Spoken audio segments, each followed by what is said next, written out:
బ్రహ్మనాయుడు గారు, ఇది ఖచ్చితంగా ఇది కక్ష సాధింపు చర్య. చంద్రబాబు నాయుడు గారి యొక్క కళ్ళు చల్లబడట్లేదు. వైఎస్ఆర్ కాంగ్రెస్ పార్టీ నేతల్ని అరెస్టులు చేసి తన యొక్క ద్వేషాన్ని వైఎస్ఆర్ కాంగ్రెస్ పార్టీ మీద ప్రదర్శిస్తూనే ఉన్నారు. ఇవాళ రాష్ట్రాలు కూడా దాటిపోయి సరిహద్దులను కూడా చెరిపేసుకుంటూ తన శిష్యుడైనటువంటి ఇక్కడ ఉన్నటువంటి రేవంత్ రెడ్డి గారి ద్వారా ఇక్కడ కూడా మళ్ళీ ఇబ్బందులు పెట్టేటటువంటి ప్రయత్నం చేస్తున్నాడని ఖచ్చితంగా చెప్పక తప్పదు. ఎందుకంటే ఇది 2024లో వచ్చినటువంటి రిజల్ట్స్ ని, ఏపీ రిజల్ట్స్ ని ఉద్దేశించి రేవంత్ రెడ్డి గారు కొన్ని వ్యాఖ్యలు చేశారు.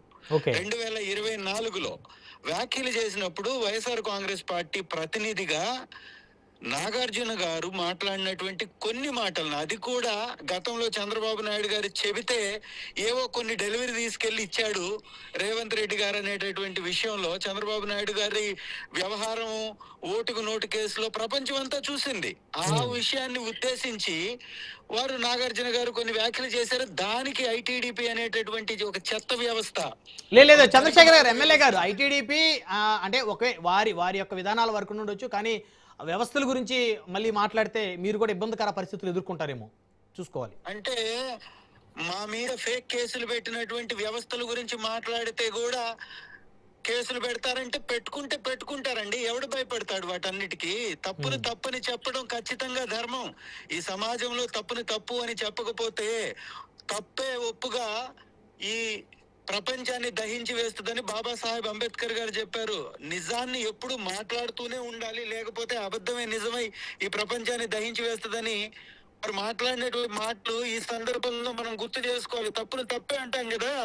ఒక ఫేక్ కేసుని, ఒక అబద్ధపు కేసుని, ఒక అసత్యపు కేసుని ఎప్పుడో 2024లో మాట్లాడినటువంటి మాటల్ని మళ్ళీ తిరిగి వాళ్లే పోస్ట్ చేసి, వాళ్లే ఫేస్బుక్ లో పెట్టుకొని, వాళ్ళ ద్వారా జరిగేటటువంటి ఈ యొక్క కార్యక్రమాన్ని వాళ్ళు చేయిస్తున్నది నిజం కదా.